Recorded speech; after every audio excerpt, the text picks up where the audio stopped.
मुलांनो, घातांक व घनमूळ प्रकरण क्रमांक 3 या प्रकरणाची सुरुवात करताना आपण घातांकाच्या नियमांचा अभ्यास केला आहे. या नियमांचा अभ्यास करत असताना घातांकाचे नियम वापरून खालील उदाहरणातील चौकटीत योग्य संख्या लिहा हा उजळणी वजा घातांकाच्या नियमावर आधारित उदाहरणांचा समूह आपण सोडवलेला आहे. त्या घातांकाच्या नियमाचा उपयोग करून उदाहरण सोडवत असताना एक बाब लक्षात आली आपल्या. घातांक जो आहे, पाया आणि घातांक ह्या संकल्पना तुम्हाला कळलेल्या आहेत. घातांक जो आहे तो प्रत्येक ठिकाणी आपल्याला पूर्णांक संख्या दिसलेली आहे. आता आपण घातांक व घनमूळ यामधला आपला जो घातांकाचा भाग सुरू आहे, त्या घातांकामध्ये घातांक परिमेय असताना आपण त्याचा काय अर्थ घ्यायचा, वाचन त्याचं कसं करायचं, कोणती संख्या कोणत्या संख्येचे कितवे मूळ आहे हे कसं ओळखायचं, याशिवाय कोणत्याही संख्येच्या बाबतीत घातांक वापरून ती संख्या आपल्याला लिहिता यायला पाहिजे. या पद्धतीचा छोटासा हा घटक प्रकरणाच्या सुरुवातीला जो समाविष्ट आहे त्या घटकाचा आपण अभ्यास करूया. घातांक परिमेय असलेल्या संख्यांचा अर्थ. आता परिमेय संख्या तुम्हाला सर्वांना माहिती आहेत, अपूर्णांकाच्या रूपात ते असतात. आता आपण याच्यामध्ये दोन भाग करणार आहे. संख्येचा घातांक 1/n या रूपातील परिमेय संख्या असेल तर अशा संख्यांचा अर्थ आपण समजावून घेऊया. दुसरी व्हरायटी कोणती असणार आहे, तर संख्यांचा घातांक m/n या रूपातील परिमेय संख्या असेल तर त्या संख्यांचा अर्थ काय होतो. साध्या आणि सोप्या शब्दात तुम्हाला सांगतो. जो घातांक आहे, पायाच्या वरती डोक्यावर जो अंक असतो, जी टोपी घातलेली आहे, त्याला आपण घातांक म्हणतोय. ती घातांक संख्या 1/n म्हणजे यांच्या जागेवर कोणताही अंक येऊ शकतो. 1ला सोडून, 1 या अंकाला सोडून यांच्या जागेवर कोणताही अंक येऊ शकतो. 2, 3, 4, 5, 6, 7, 8 कोणताही अंक तिथं येऊ शकतो. ही पहिली व्हरायटी असेल. आणि दुसरी व्हरायटी संख्येचा घातांक m/n म्हणजे अंशछेदात कोणत्याही संख्या, 1ला सोडून कोणत्याही संख्या तिथं येऊ शकतात. अशा प्रकारची दुसरी व्हरायटी आहे. आज आपण घातांक परिमेय असलेल्या संख्यांचा अर्थ समजावून घेत असताना संख्येचा घातांक 1/n या रूपातील परिमेय संख्या असेल तर अशा संख्यांचा अर्थ समजावून घेऊया. आपण जर घातांकाचे नियम वापरून उजळणी वजा सुरुवातीची उदाहरणं सोडवली असतील तर आपल्याला हा घटक पटकन समजू शकेल. चला तर मग सुरुवात करूया. मुलांनो, संख्येचा घातांक 1/2, 1/3, 1/4, 1/5 ... अनंतापर्यंत 1/n इथपर्यंत, n म्हणजे अनंत झालं, या स्वरूपातील परिमेय संख्या असेल तर त्या संख्येचा अर्थ आपण बघूया. एखाद्या संख्येचा वर्ग दाखवण्यासाठी तिचा घातांक काय लिहितात, 2 लिहितात. घन दाखवायचा असेल मुलांनो तर 3 लिहितात. चौथा घात दाखवायचा असेल तर 4 लिहितात. पाचवा घात दाखवायचा असेल तर 5 लिहितात. या पद्धतीनं आपण वर्ग घन या संकल्पनेच्या पुढेही जाऊ शकतो. एखाद्या संख्येचा वर्ग दाखवण्यासाठी तिचा घातांक आपण काय दाखवतो, 2 दाखवतो. मग त्या संख्येच्या बाबतीत त्या संख्येचा दुसरा घात जर दाखवायचा असेल, घातांक 2 दाखवायचा असेल तर तिला आपण वर्ग म्हणतो. एखाद्या संख्येचा वर्ग दाखवण्यासाठी तिचा घातांक 2 लिहितात. आणि संख्येचे वर्गमूळ दाखवण्यासाठी तिचा घातांक 1/2 लिहितात. पण आपण यापूर्वी वर्गमूळ ज्यावेळी अभ्यासत होतो किंवा वर्गमुळाचा ज्यावेळी आपण विचार केला यापूर्वी, त्यावेळी मुलांना तुम्ही वर्गमुळाचं चिन्ह दिलं होतं. करणीसारखं वर्गमूळ चिन्ह देऊन ती संख्या वर्गमुळात लिहिली होती. ध्यानात येते का बघा. पण त्या चिन्हाचाच अर्थ घातांक 1/2 असणं आहे हे सुरुवातीलाच काळजीपूर्वक लक्षात घ्या. उदाहरणार्थ 25 या संख्येचं मला जर वर्गमूळ लिहायचं असेल, 25चे वर्गमूळ, तर तुम्ही कसं करत होता, सोबत दाखवलेलं करणीचं चिन्ह जे आहे वर्गमुळासारखं, ते वर्गमुळाचं करणी चिन्ह तुम्ही वापरून ती संख्या त्या चिन्हाखाली लिहित होता. खालच्या पायरीला वर्गमुळात 25 या पद्धतीनं तुमचं लेखन होतं. आता हा वर्गमुळात 25च कोणत्या संख्येचा कितवा घात आहे असं जर मला विचारलं तर मी म्हणेन 25चा घातांक 1/2 आहे. आणि शब्दात बोलायचं झालं तर 25चे दुसरे मूळ. देण्यात येते का बघा. कर्णी चिन्हाखाली म्हणजेच त्याला तुम्ही वर्गमुळात 25 म्हणताय, हेच घात रूपात आपण कसं बोलणार, 25चे दुसरे मूळ. देण्यात येते का बघा. याच्याही पुढं आपण जाऊ शकतो. मुलांनो 25चे तिसरे मूळ मला लिहायचं असेल तर 25चा घातांक 1/3 असणार आहे. मला 10वे मूळ लिहायचं असेल तर 25चा घातांक 1/10 असणार आहे. लक्षात येते का बघा. आपल्याला वर इथं उदाहरणं जी दाखवलेली आहेत त्या उदाहरणामध्ये आपल्याला स्पष्ट करता येते. इथं बघा, एचा वर्ग म्हणल्यानंतर डोक्यावर किती लिहिताय तुम्ही, 2 लिहिताय. एचे वर्गमूळ म्हटलं की 2 पद्धतीने आता आपल्याला लिहायला यायला लागले. कर्णी चिन्ह वापरून वर्गमुळाचं वर्गमूळ चिन्हाखाली ए लिहिणं, आणि दुसरा घातरूपात लिहायचा असेल तर वर्गमुळात ए हाच कसा लिहिला जाऊ शकतो, एचा घातांक 1/2. आणि वाचन मात्र मुलांनो कसं करायचं आहे, एचे दुसरे मूळ. आता त्या खालची पायरी आहे, त्यामध्ये एक उदाहरण कसं दिलंय, एचा घन तुम्ही कसा लिहाल, एच्या डोक्यावर 3 लिहिणार आम्ही, एचा तिसरा घात. आणि एचे घनमूळ पाहिजे असेल तर कर्णी चिन्हाची जी खाच आहे मुलांनो तिथं 3 लिहिला जातो. कर्णी चिन्हाची जी खाच आहे तिथं काय लिहिला जातो, 3 लिहिला जातो. येते का ध्यानात बघा. आणि हेच आम्हाला घात रूपात पाहिजे असेल, कर्णी चिन्ह नको आहे आम्हाला, घात रूपात पाहिजे असेल तर एचा घातांक 1/3 या पद्धतीने तुम्ही लेखन करू शकता. हे काळजीपूर्वक समजून घ्या. वाचन कसं करायचं, वाचन याचं असं करता येते, एचे तिसरे मूळ.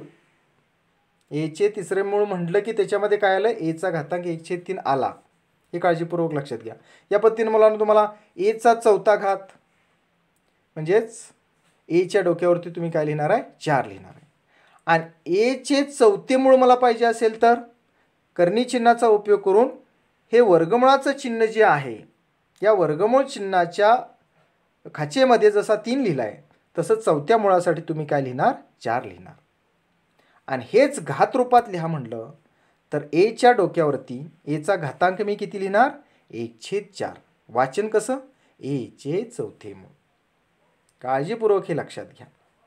याच पद्धतीनं मुलांनो इथं सोबत आणखीन एक उदाहरण उजव्या बाजूला दाखवलंय बघा. 4चा घन जर लिहायचा असेल तर 4च्या डोक्यावर 3 लिहिता तुम्ही. आणि अर्थ विस्कटून लिहायचा असेल तर कसा लिहिता, 4 × 4 × 4 बरोबर किती, 64.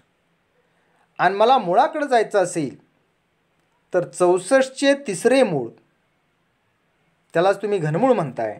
64चे घनमूळ हे मी घात रूपात कसं लिहिणार, कर्णी चिन्हाचा वापर करून कर्णी चिन्हाच्या खाचेमध्ये 3 लिहिणार आणि चिन्हाखाली 64 लिहिणार. बरोबर 64चे तिसरे मूळ हे आम्ही लेखन कसं करणार, 64चा घातांक 1/3. वाचन 64चे तिसरे मूळ. 64चे तिसरे मूळ किती असते, 64चे तिसरे मूळ मुलांनो किती असते, 4 असते. हे काळजीपूर्वक समजून घ्या. तुम्हाला फक्त अर्थ समजून घ्यायचा आहे. पुढच्या इयत्तांमध्ये घातांक ही संकल्पना खूप मोठ्या प्रमाणात गणित या विषयामध्ये सातत्यानं आपण वापरत असतो. या इयत्तेमध्ये घातांक ही बेसिक संकल्पना आहे.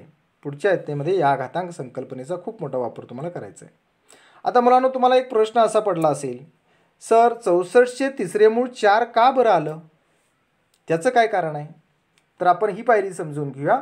मला 64चे तिसरे मूळ म्हणजे 64चा घातांक 1/3 हा कसा लिहिता येईल, 64चा घातांक 1/3 म्हणजे 64चे तिसरे मूळ बरोबर 4चा घन, कंसात टाकलाय मी, 4चा घन किती, 64 म्हणजे 64चीच मांडणी मुलांनो कशी केली आहे, 4चा घन.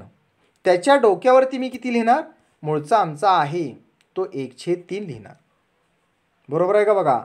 64चे तिसरे मूळ म्हणजे 64चा घातांक 1/3 बरोबर 4चा घन आणि त्याच्या डोक्यावरती 1/3. आता तुम्ही घातांकाचे नियम अभ्यासलेले आहेत मुलांनो. घाताचा घात असेल तर घातांकांचा गुणाकार होतो. यामुळं पुढची पायरी तुम्ही कशी लिहिणार, 4चा घन गुणुले 4च्या डोक्यावरती काय लिहिलं, 3 × 1/3.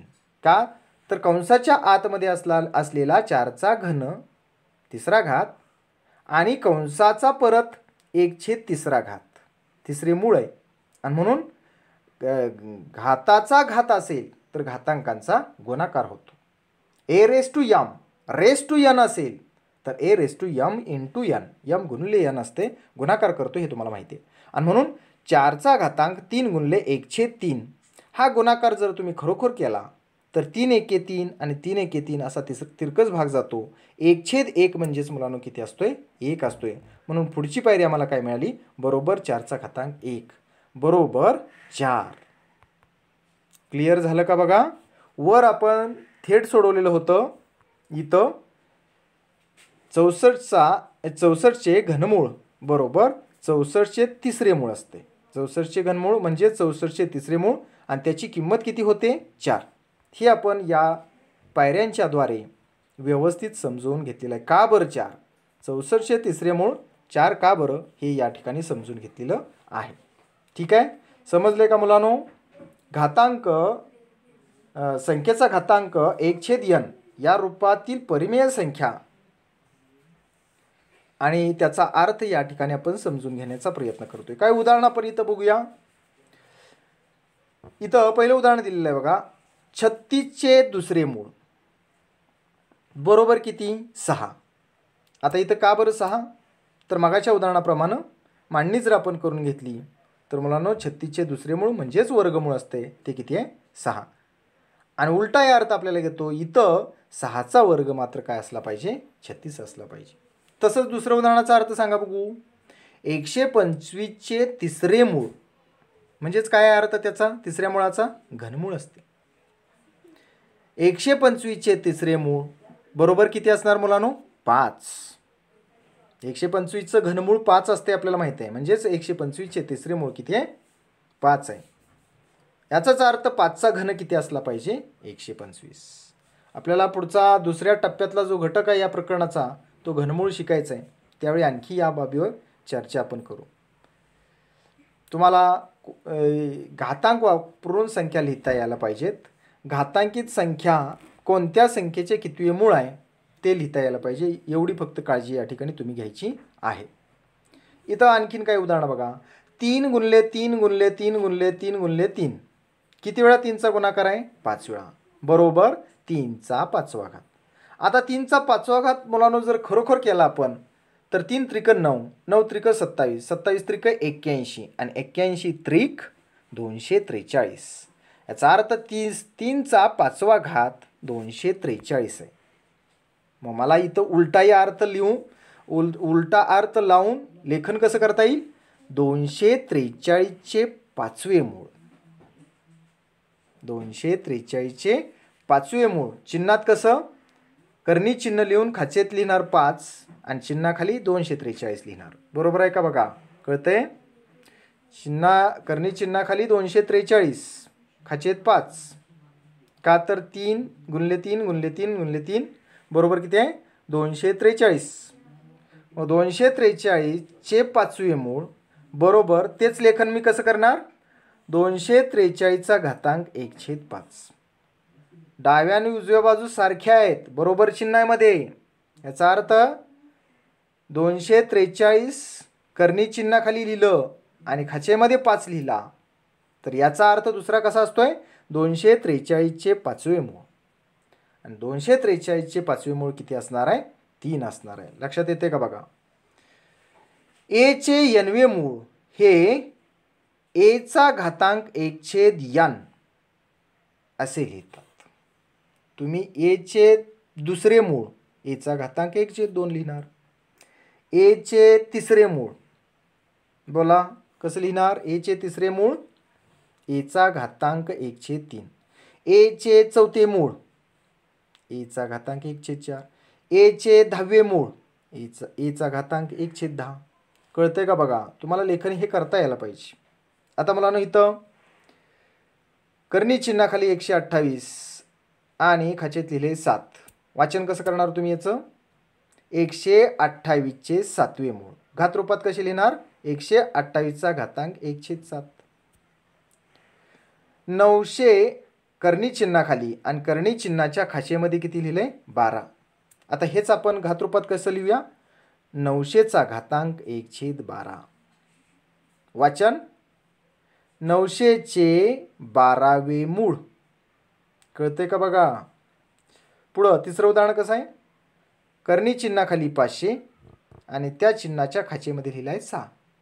ह्याचा अर्थ घातरूपात कसा लिहिता येतो आपल्याला 500चा घातांक 1/6 आणि वाचन मुलांना कसं करायचं आहे 500चे 6वे मूळ. Okay or not okay.